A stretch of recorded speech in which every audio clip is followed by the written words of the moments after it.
আমরা 3 স্তরে এই রংপুর হাসপাতালটাকে কত জনসেবামূলক অর্থাৎ কত স্বাস্থ্যসেবা দেওয়া যেতে পারে এবং কত আস্থার মধ্যে নিয়ে আসা যেতে পারে সেগুলো নিয়ে আমরা আলোচনা করেছি।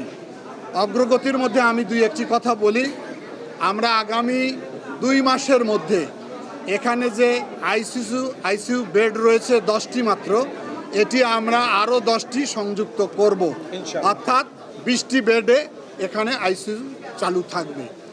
এখানে কেবিনের যে সমস্যাটা তুলে ধরা হয়েছে, কেবিনের অ্যাটেন্ডেন্টের কোনো থাকার জায়গা নেই, বেড নাই, এটিকে আমরা সংযুক্ত করেছি, একজন করে অ্যাটেন্ডেন্ট রুগীর সঙ্গে থাকতে পারবে।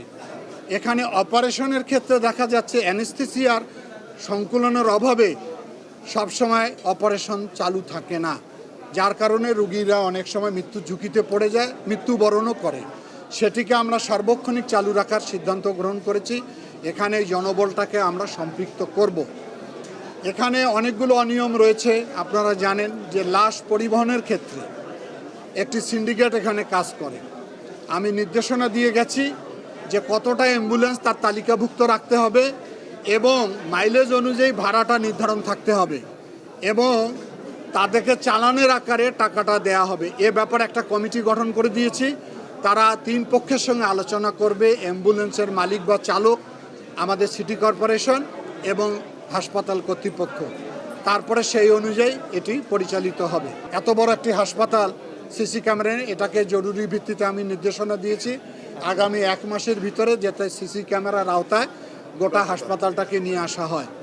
এখানে রাতের বেলায় দেখা যাচ্ছে যে অনেক আইন শৃঙ্খলার অবনতি ঘটে, বিভিন্ন ধরনের দুষ্কৃতিকারীরা ছিনতাইয়ের সঙ্গে জড়িত থাকে। সেজন্য বলা হয়েছে আগামী 7 দিনের ভিতরে সবচেয়ে বেশি পাওয়ারফুল লাইট দিয়ে এটাকে আলোক উজ্জ্বল করা হবে, যাতে এখানে ওই ধরনের দুষ্কৃতিকারীরা কোনো সুযোগ গ্রহণ করতে না পারে। এখানে আবার জলাবদ্ধতা রয়েছে। সিটি কর্পোরেশনকে আমি নির্দেশ দিয়েছি যে আগামী কয়েকদিনের মধ্যে যত অবৈধ স্থাপনা রয়েছে 2 ধারে সবগুলোকে উচ্ছেদ করে দিতে হবে।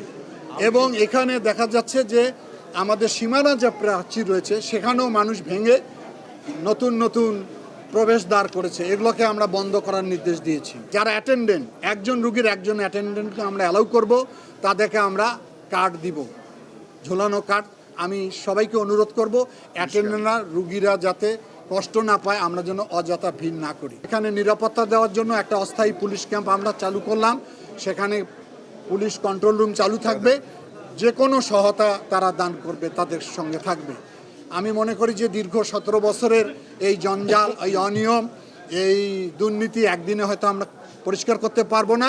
আমি রংপুরবাসীর, গণমাধ্যমের, রাজনৈতিক নেতার, সর্বস্তরের মানুষের সহযোগিতা চাই, যাতে করে এটি একটি মানুষের চিকিৎসা সেবার ক্ষেত্রে যাতে কোনো হয়রানি না হয় এবং মানুষের আস্থা অর্জিত হয়। মাননীয় প্রধানমন্ত্রী কিন্তু এই স্বাস্থ্যসেবা এবং শিক্ষা খাতটাকে সর্বাধিক গুরুত্ব দিচ্ছে এবং তার নির্দেশনা নিয়ে আমরা কাজ করতেছি। এখানে আমরা যত সমস্যা আজকে শুনেছি, আপনারা দেখেন যে দীর্ঘ প্রায় 4 ঘন্টা আমি বৈঠক করেছি, অনেক আলোচনা হয়েছে।